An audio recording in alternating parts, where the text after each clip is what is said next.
नमस्कार दोस्तों, एक बार फिर से स्वागत है आपका तथा वास्तु के एक नए एपिसोड के अंदर। अभी तक हम लोगों ने बातें करी हैं आपसे कि हमारी बिल्डिंग यदि नहीं बन रही है तो वास्तु का कहाँ कहाँ रोल आता है। यदि हम लोग किसी अपार्टमेंट को हम कुछ ठीक करना चाहते हैं तो वास्तु कहाँ कहाँ अप्लाई कर सकते हैं।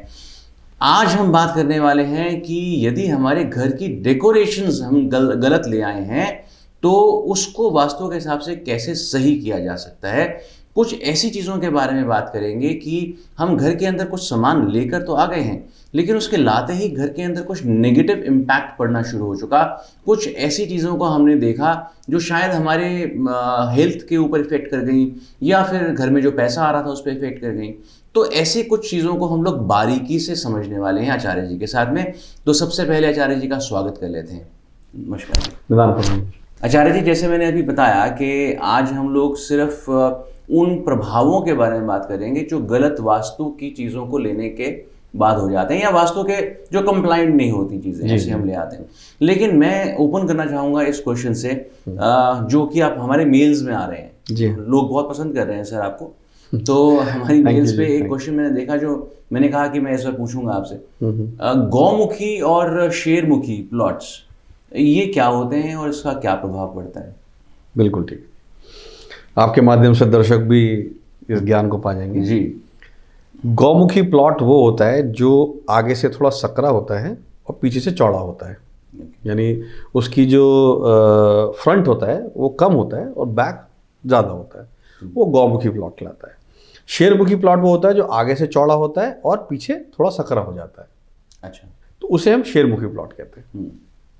ये मैं प्रभाव के बारे में जानना चाहता हूँ। अच्छा जी। गौमुखी का कौन सा अच्छा रहता है और किस वजह से? देखिए, दोनों ही अच्छे रहते हैं, दोनों खराब भी हो सकते हैं। डिपेंड करता है कि उनके आसपास में जो उनकी जो ओपनिंग है, जो रोड्स जा रही हैं वो किस तरफ से जा रही है, और उसमें डायरेक्शन बहुत डिपेंड करता है। कि गौमुखी तो है, अब कहते हैं कि जी बात भी सही है कि गौमुखी घर में रहने वाले लोगों के लिए बहुत अच्छा होता है, जो रहने का स्थान है। लेकिन गौमुखी होना ही काफ़ी नहीं है, वो देखना है कि गौमुखी किस डायरेक्शन में हो रहा है, वो भी बहुत इंपॉर्टेंट है। अच्छा, अगर वो गौमुखी डायरेक्शन जो है वो नॉर्थ ईस्ट में जाके गौमुखी हो रहा है तो नुकसान करेगा, है ना। ऐसे ही और कई सारी चीज़ें देखने की होती हैं। ऐसे ही शेरमुखी के बारे में, शेरमुखी हमारे व्यापार के लिए और बिजनेस ऑफिस के लिए या उनके लिए बहुत अच्छा होता है, हमारे काम धंधे के लिए, रोजगार के लिए। लेकिन उसमें भी देखना होगा कि वो शेरमुखी किस डायरेक्शन में हो रहा है।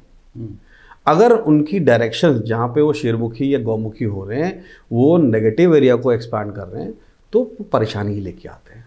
यहाँ मेरा एक सवाल और आ रहा है कि जहाँ जैसे गौमुखी कुछ इस तरह का दिखेगा, नहीं तो गौमुखी इस तरह का दिखेगा आगे से थोड़ा सकरा, पीछे से चौड़ा।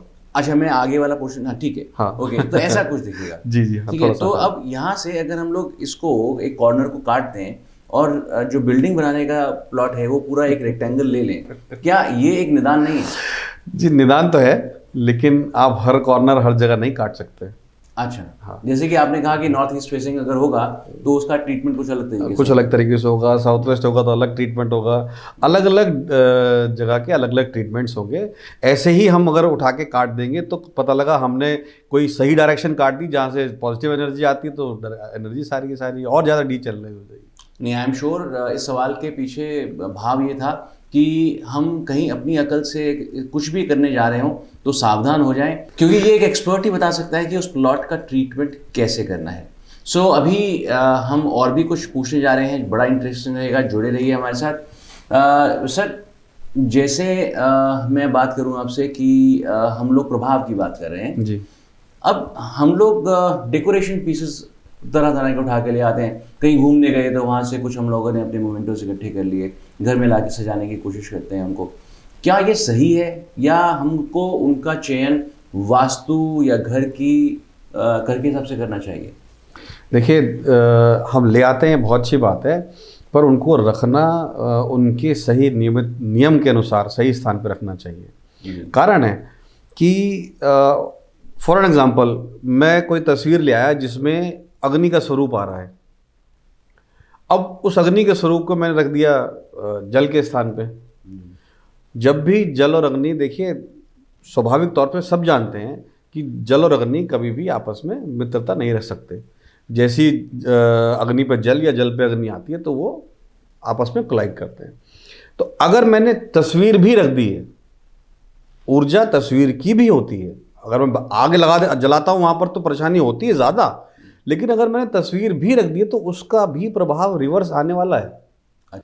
प्रभाव ऐसे आ सकते हैं कि घर में कोई बीमार हो सकता है, घर में पैसे की तंगी हो सकती है, घर में बच्चे पढ़ाई में हो सकता है उनका मन न लगे।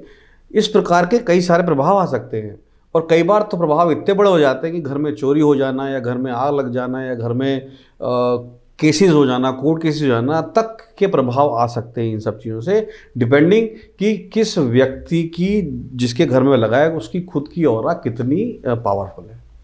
अच्छा आचार्य जी, एक चीज़ और भी है कि जैसे आपने कहा ये घर में चोरी हो जाना या ऐसा कुछ भी घटित हो सकता है, अनहोनी घटित हो सकती है, तो ये हमको कब, कितने समय में पता चलेगा कि घर में शायद कुछ ऐसा हम ले आए हैं जिसका प्रभाव गलत पड़ रहा है? देखिए होता क्या है कि ना, पुरानी कहावत है, हमारे बुजुर्ग हमसे कहा जाते हैं कि घर में आने वाली झाड़ू के भी पैर देखे जाते हैं। अच्छा। उसका तात्पर्य ये होता है कि घर में झाड़ू एक बहुत छोटी सी चीज़ है जो घर में सफाई के काम आती है, लेकिन वो झाड़ू के आने के बाद घर में क्या प्रभाव हो रहा है वो अपना में बहुत इंपॉर्टेंट है। और आपको मैं बता दूं, सनातन धर्म में झाड़ू की भी पूजा की जाती है दीपावली के टाइम पे। अच्छा जी। तो वो इसलिए की जाती है कि वो झाड़ू ना हमारे घर से गंदगी बाहर निकालती है, मतलब गंदगी मतलब अलक्ष्मी को बाहर निकालती है, जो घर के लिए पॉजिटिव नहीं है उसको बाहर करती है। तो कहीं ना कहीं वो हमारे सनातन धर्म की मान्यता है कि वो हम हर चीज़ को जो हमारे लिए फ़ायदेमंद है, चाहे जैसे भी, हम हर चीज़ को पूजते हैं, हर चीज़ को पूजनीय भाव से देखते हैं, वो भाव हमारे अंदर आता है। तो आने उसकी जो भी एनर्जी है, चाहे कुछ भी चीज़ आप घर में ले आए, उसका इफेक्ट दिखता है। लेकिन अब वो व्यक्ति विशेष के ऊपर निर्भर करता है कि वो क्या उस चीज़ को एनालिसिस करना चाहते हैं या करते हैं कि मैं घर में ये लाया था, उसके बाद से मेरे घर में ये प्रभाव पड़ने शुरू हो गए। अगर आप एनालिसिस करेंगे तो बिल्कुल आपको पता लगेगा कि आपने अगर एक बहुत माइन्यूट सा चेंज भी कर दिया, क्या कि आप पहले इस टेबल को यहाँ रखते थे, उठा के यहाँ रख दिए, उससे भी प्रभाव पड़ते हैं। मैंने ये भी सुना है कि कभी कैक्टस जो है घर के अंदर नहीं रखे जाते, तो उसका भी कुछ वास्तु का इफेक्ट है, या एक नॉर्मल सेंस में या एक जनरल सेंस में हम लोग इसको समझ लें कि ऐसा ज्ञान दिया जाता है? देखिए वास्तु का इफेक्ट तो है ही, लेकिन एक जनरल सेंस में भी आप समझे, कैक्टस क्या है? कैक्टस कांटेदार वृक्ष है जिसमें कांटे भी नहीं हो। उसमें ऐसा नहीं है कि कांटे तो गुलाब में भी होते हैं, कांटे तो बेल पत्थर के पेड़ में भी होते हैं, लेकिन वो बहुत डिस्टेंस पे लगे होते हैं और इसमें तो केवल कांटे ही कांटे लगे जगह जगह जगह जगह। तो वो क्या कर रहा है, वो जहाँ भी रखा जाएगा उस एनर्जी, वहाँ की एनर्जी को बिल्कुल ही एकदम डिस्ट्रैक्ट कर दे, खत्म कर दे, नेगेटिव प्रभाव डालेगा। तो इसलिए घर में कैक्टस को लगाना बिल्कुल ही मना किया जाता है। तो दोस्तों समय हो चला है एक एक्सपर्ट को अपने यहाँ बुलाने का, आचार्य जी के साथ बैठ के जो अपने प्रश्न पूछेंगे। और ये भी आपको ज़रूरी जान लेना चाहिए कि वो एक्सपर्ट कौन होते हैं और उन्हें हम लोग इस शो में क्यों बुलाते हैं। वो एक्सपर्ट होते हैं जो आपके कहीं ना कहीं घर से ताल्लुक़ रखते हैं, वास्तु संबंधी चीज़ों से ताल्लुक़ रखते हैं, जैसे कि इंटीरियर डिज़ाइनर्स हो गए, डेकोरेटर्स हो गए, या फिर आर्किटेक्ट्स हो गए, या बिल्डर्स हो गए। तो ये वो लोग हैं जो आपके रहने की जगह को आपके लिए खुशनुमा बनाते हैं। लेकिन क्या वो वास्तु का पालन करते हैं? वास्तु का पालन करने पर क्या वो वाकई में खुशनुमा आपको चीज़ दे पाते हैं? ये सब जानकारियों के लिए हम एक्सपर्ट को यहाँ बुलाते हैं उस फील्ड से। आज हमारे साथ में जो जुड़ने वाले हैं वो हैं मिस्टर रजत कुमार। उनकी कंपनी का नाम है रेक्रोकार्डो और वो एक आर्किटेक्ट हैं और एक इंटीरियर डिज़ाइनर भी हैं। हम लोग उनके बारे में और जानते हैं, एक छोटी सी एवी पहले देख लें।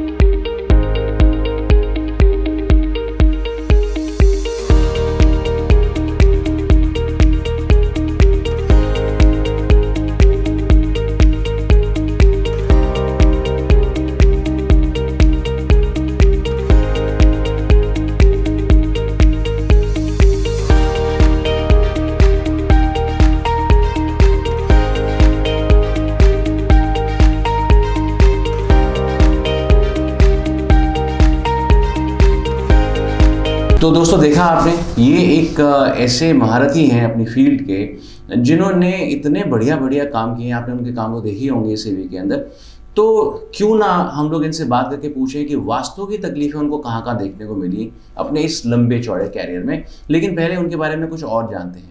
रजत जी, बहुत बहुत स्वागत है आपको हमारे शो में। शुक्रिया। रजत जी, एक्चुअली वास्तु के विषय में हम जानेंगे आचार्य जी से, आपके प्रश्न होंगे डेफिनेटली, लेकिन उससे पहले आपके फील्ड के बारे में कुछ जान लेते हैं। तो आप सर कब से इस फील्ड के अंदर हैं? सो आर्किटेक्चर फील्ड में प्रैक्टिस शुरू किया था 2000 में। देन आई वाज वर्किंग किसी और आर्किटेक्ट के साथ। हमारा अपना स्टूडियो रेक्रोकार्डो 2004 में ने शुरू किया था। शुरुआती तौर पे इंटीरियर डिज़ाइन अपार्टमेंट्स का, घरों का, वहाँ से शुरुआत था। फिर हम बढ़ते हुए farm houses, villa designs, plotted development की तरफ हमने डिज़ाइन शुरू किया। फिर कमर्शियल फील्ड में ऑफिस इंटीरियर्स, ऑफिस बिल्डिंग्स भी अभी हम कर रहे हैं, और ग्रुप हाउसिंग, और इंस्टीट्यूट्स में स्कूल्स और कॉलेजेस के इंटीरियर आर्किटेक्चर दोनों डिज़ाइन। तो काफ़ी एक wide variety of design work हम लोग कर रहे हैं हमारे स्टूडियो से। जी, वो देखा हम लोगों ने आपकी एवी के अंदर। बट सर, सवाल यहाँ पे ये उठता है कि जब आप एक खाली स्पेस देखते हैं, जैसे आप तो एक लैंड देखने चले गए, तो एक विजुअलाइजेशन से आती होगी कि इसके ऊपर ये बन सकता है बहुत अच्छा। सो उतनी क्रिएटिव फ्रीडम आपको आपके क्लाइंट्स दे पाते हैं? क्लाइंट टू क्लाइंट और प्रोजेक्ट टू प्रोजेक्ट डिपेंड करता है। कई केसेस में ऐसा ज़रूर होता है। मैं हमेशा ये बोलता हूँ कि डिज़ाइन में 3 चीज़ें काफ़ी इम्पॉर्टेंट होती हैं, विच इज़ जो जगह है, प्लेस, साइट, जो अपना खुद कुछ बताती हैं, क्लाइंट और उनका विजन क्या है और हम कैसे इंटरप्रेट कर रहे हैं। जहाँ ये तीनों का दोस्ती अच्छा होता है, डिज़ाइन बहुत खूबसूरत निकल के आता है। I am sure sir. So vastu की आपको कहाँ कहाँ चैलेंजेस आती होंगी इसमें?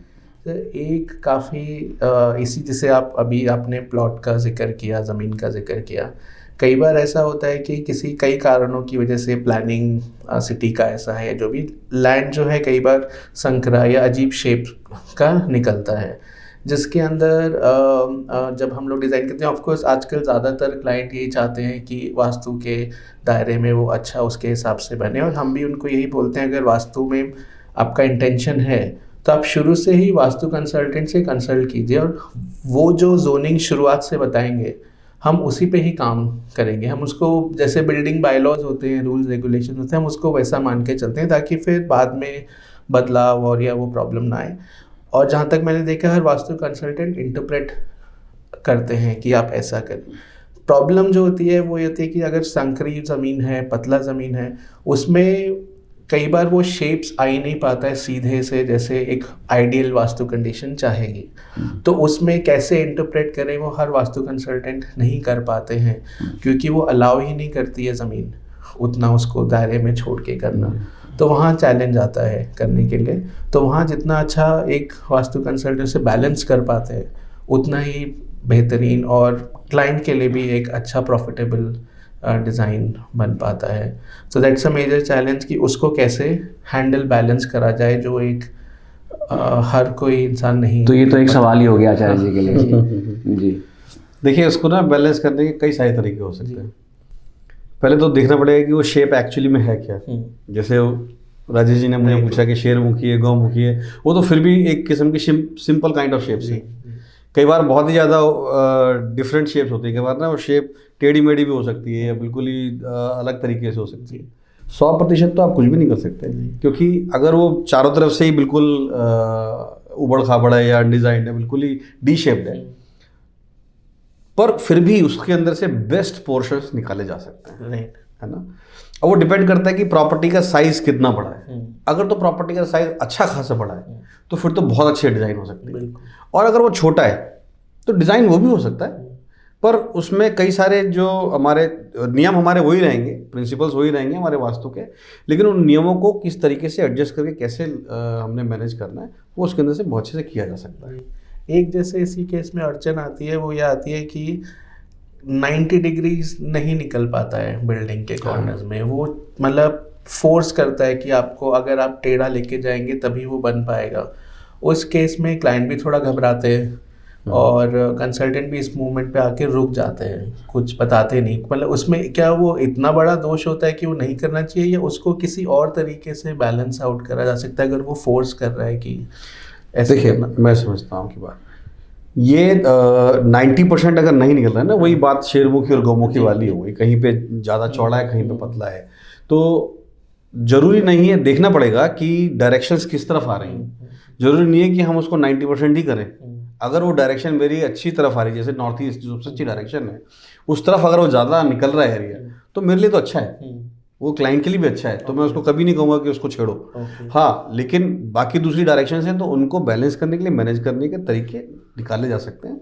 और वो बिल्कुल दोनों तरीके हो सकते हैं, या तो हम उसको शेप दें या फिर कुछ रेमेडीज करके उसको एनर्जी को चैनलाइज करें, बैलेंस करें। जैसे कि इन्होंने जिक्र भी किया कि फार्म हाउसेस भी इन्होंने काफ़ी किए हैं, फार्म लैंड्स भी काफ़ी डेवलप किए हैं। अब हम लोग अभी बिल्डिंग्स की बात कर रहे हैं, लेकिन लैंडस्केपिंग तो फिर अगर एक प्लॉट है तो उसकी लैंडस्केपिंग जो ओपन एरियाज हैं उसके अंदर भी आती ही होगी। तो क्या उसमें भी वास्तु का कोई इफेक्ट है जो कि असर करता होगा? हाँ, एक चीज इससे से जुड़ी हुई, शायद आप एक साथ उसका जवाब दे देंगे। कई बार वो लैंड उल्टा हो जाता है, नॉर्थ ऊपर है, साउथ नीचे है। अच्छा। और एकदम उसके अंदर, मतलब क्या करा जाए? हाँ, ये भी बहुत बढ़िया सवाल है। बिल्कुल, देखिए उसके बिल्कुल दोनों बातें एकदम आपस में जुड़ती हैं।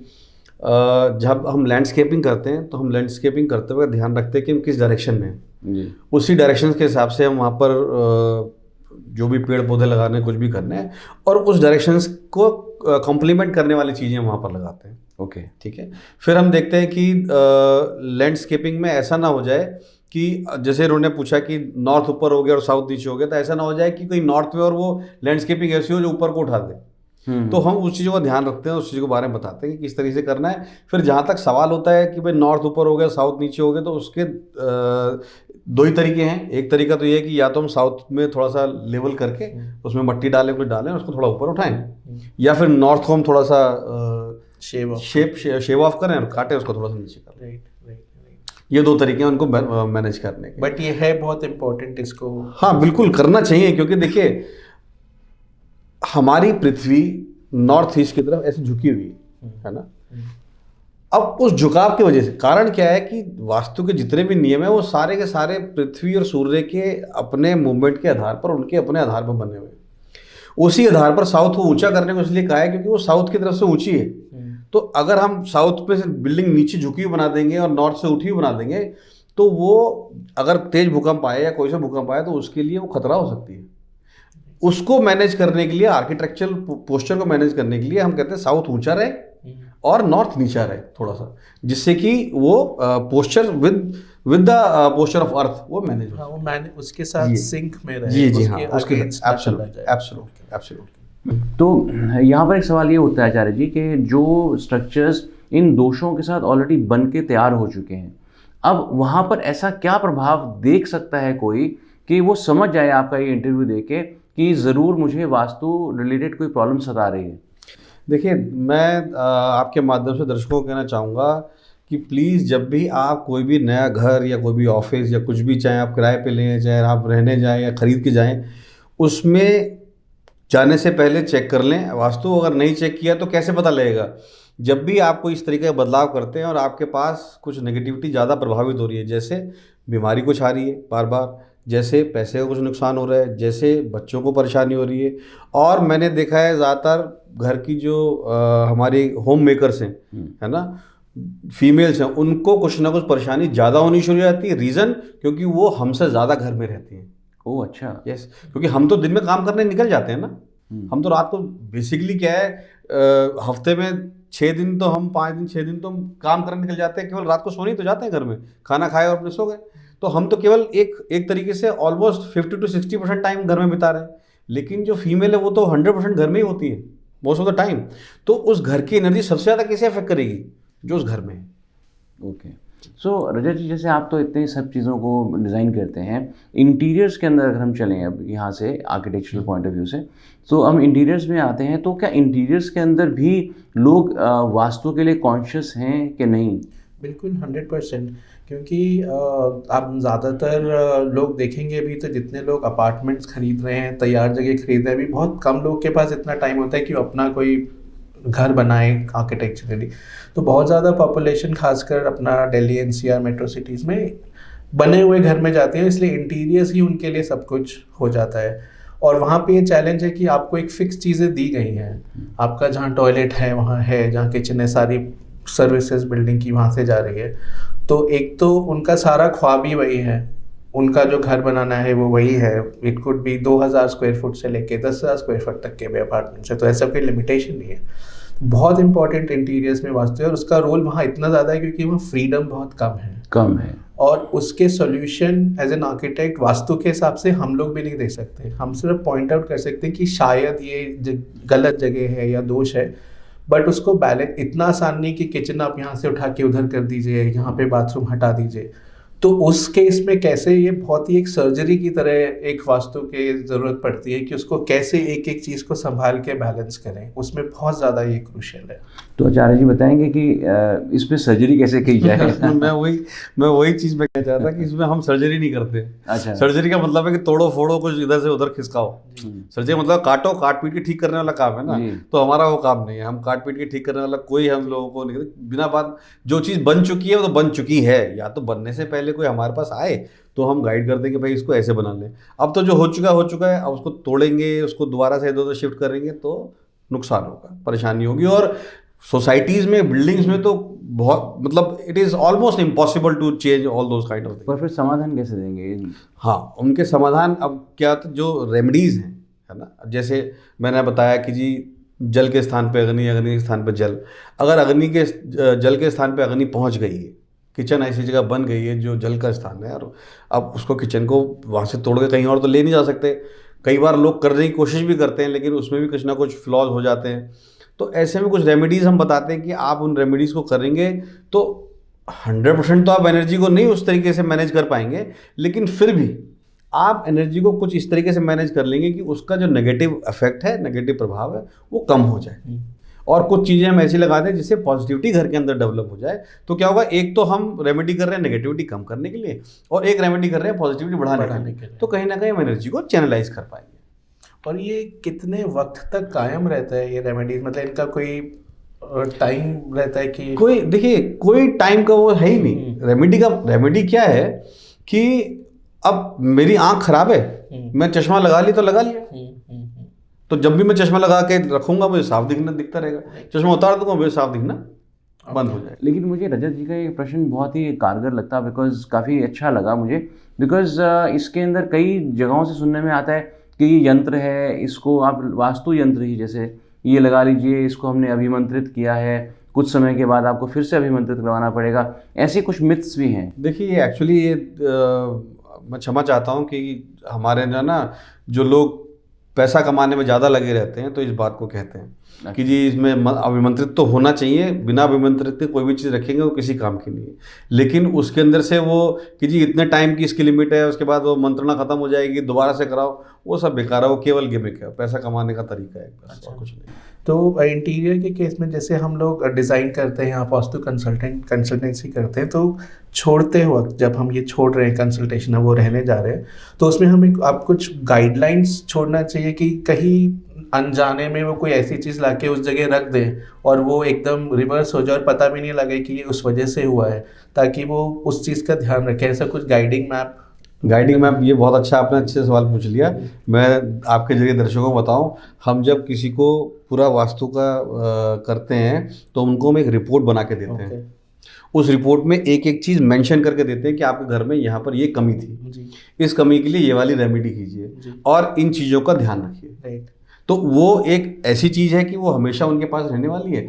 अच्छा, उसके बावजूद यूजुअली कई बार जाते हैं, कंसल्टेशन करते हैं, या फिर दोबारा उनसे कोई कनेक्शन नहीं है, बात ही नहीं कर पा रहे हैं या बात ही नहीं हो रही है। पर हमारे साथ क्या है कि अगर कोई जुड़ता है हमारे साथ तो हम उनको फर्दर आफ्टर सेल सर्विस भी होती है कि भाई उनको कोई सवाल है, कोई प्रश्न है मन में आ रहा है तो पूछ सकते हैं, बात कर सकते हैं। वो किसी भी ज़रिए से हमारे पास अपना प्रश्न भेज सकते हैं। फिर वो रिपोर्ट उनके पास तो रहती है, हमारे पास हमेशा ही रहती है। फॉर एग्जाम्पल कीजिए, हमने तो आपको प्रिंट आउट दे दिया या मेल पे भेज दिया, आपसे कहीं खो गई, हम दोबारा आपको भेज सकते हैं। बहुत खूब, बहुत ही इंटरेस्टिंग ये एपिसोड रहा। आई एम श्योर आप इसको एक बार दोबारा देखेंगे तो बहुत सी पेचीदा सी बातें हैं जो आप समझ पाएंगे अच्छे तरीके से। आचार्य जी ने बहुत खुल के और अच्छे तरीके से समझाया कि एक गौमुखी और शेरमुखी के अंदर क्या फ़र्क है। रजत जी के प्रश्न भी बहुत ही इंटरेस्टिंग थे। आई एम श्योर इस एपिसोड से, इस सीरीज़ से रादर, आप बहुत कुछ सीख रहे होंगे वास्तु के विषय में। जुड़े रहिए हमारे साथ। और जाते जाते मैं आपको बता दूं, यदि आपका इंटीरियर डिज़ाइनिंग का कोई भी काम हो या आर्किटेक्चरली आप सोचते हो कि आपको कहीं कुछ ज़रूरत है, एक बहुत ही अच्छे एक्सपर्ट से हमने आज आपको मिलवा दिया। नंबर्स मैं यहाँ पर दर्शा रहा हूँ, आप इनको नोट कर लीजिए, कॉन्टैक्ट कीजिए रजत जी से। इसी तरीके से यदि आप वास्तु के विषय में कोई संपर्क करना चाहते हो या सलाह लेना चाहते हो, आचार्य जी के नंबर भी यहाँ पर दिए जा रहे हैं, नोट कर लीजिए। जुड़े रहिए हमारे साथ। हम अगले हफ्ते फिर उपस्थित हो जाएंगे एक नए एपिसोड के साथ में। धन्यवाद।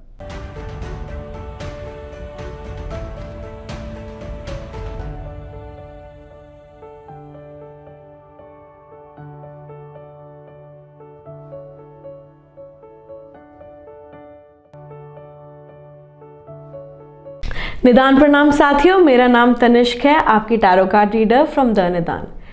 हमने पिछले हफ्ते के एपिसोड में जाना कि टैरो के क्या क्या बेनिफिट्स होते हैं। एक और बेनिफिट होता है टैरो का, जो कि आपका इंट्यूशन इम्प्रूव करता है। जैसे जैसे आप टैरो सीखते हैं या फिर जैसे जैसे आप टैरो प्रैक्टिस करते हैं और टैरो की गाइडेंस लेते हैं, वैसे ही आपका इंट्यूशन इम्प्रूव होने लग जाता है। इंट्यूशन इम्प्रूव करने का एक और बेनिफिट ये होता है कि आपकी जो डेली लाइफ है वो थोड़ी सी आसान हो जाती है। आप अपने डिसीजंस मेक कर सकते हैं आराम से, और आपको सही और गलत का पता भी रहता है। कभी कभी हम जब रास्ते में चल रहे होते हैं, हम भटक जाते हैं, और वो जो भटकने की फीलिंग होती है वो ख़त्म हो जाती है जब आप टैरो की गाइडेंस लेते रहते हैं। आइए देखते हैं दिसंबर का आखिरी हफ्ता आप सबके लिए कैसे जाने वाला है। पहले हम देखेंगे फायर साइंस।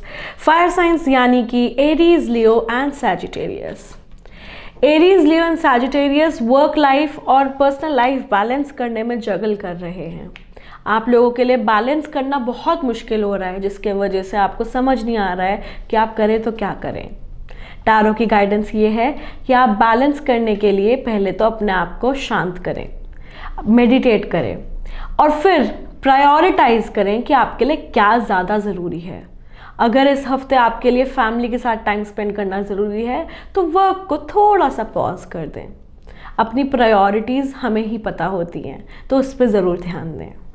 आइए देखते हैं वाटर साइंस का। वाटर साइंस यानी कि cancer, spices and Scorpio. Water science के लिए ये हफ्ता इमोशनली बहुत सेंसिटिव और स्ट्रॉन्ग है। आप लोगों की इंट्यूशन काफ़ी हाइटेंड है, आप लोगों को हर चीज़ का आइडिया पता लग रहा है। इनफैक्ट आप में से कुछ लोगों को ये भी महसूस हो जाएगा कि कुछ लोग आपके लिए बेनिफिट के लिए हैं और कुछ लोग आपके बेनिफिट के लिए नहीं हैं। तो अपने इंट्यूशन को फॉलो करिए और अपने आप में फेथ रखिए, क्योंकि आप वाटर साइंस के पास बहुत स्ट्रॉन्ग इंट्यूशन होती है। आइए देखते हैं अर्थ साइंस का क्या हाल है। अर्थ साइंस यानी कि टॉरस, वर्गो एंड कैप्रिकॉर्न। आप लोग अपने थॉट्स को काफ़ी ओवरपावर करने दे रहे हैं। इनफैक्ट आप लोगों का थॉट्स आपको ऐसी हकीकत दिखाने की कोशिश कर रहा है जो हकीकत है नहीं। तो अपने हकीकत पे ध्यान देने के लिए पेरिफेरल व्यू से देखिए, सिर्फ फोकल व्यू मत रखिए। हम अगर एक ही चीज़ पे ध्यान रखेंगे और उसी को सच मान लेंगे तो हमें कभी पता नहीं लगेगा कि सच असलियत में कैसा होता है। तो अपने असलियत को जानने के लिए, अपने हकीकत को जानने के लिए आसपास भी देखिए और ध्यान दीजिए कि सारी की सारी चीज़ों को मिला के सच क्या है। आइए लास्ट हमारे फेवरेट एयर साइंस के बारे में जानते हैं। एयर साइंस यानी कि Gemini, Libra and Aquarius. Air science के लिए ये हफ्ता सबसे बेस्ट टाइम है आप लोगों को एग्जीक्यूट करने के लिए। फाइनेंशियल प्लानिंग या फिर बिजनेस प्लानिंग या वर्क प्लानिंग या करियर चेंज, ये सब अगर आप सोच रहे हैं तो इसको एग्जीक्यूट ज़रूर करिए। और अगर आप पर्सनल लाइफ में या रोमांटिक लाइफ में भी कोई प्लानिंग सोच रहे हैं तो उसको ज़रूर प्लान आउट करके एग्जीक्यूट करिए। यह हफ्ता आपको बहुत सारे बेनिफिट्स देगा। तो आई होप आप लोगों को अभी तक के सारे एपिसोड्स पसंद आ रहे हो एंड ये रीडिंग्स रेजोनेट कर रही हो। अगर आपके पास कोई भी रिव्यूज़ हैं तो आप ये दिए गए नंबर पे हमें रिव्यू दे सकते हैं और कांटेक्ट कर सकते हैं अपने पर्सनल गाइडेंस के लिए। मेरा नाम तनिष्क है फ्रॉम द निदान। निदान प्रणाम।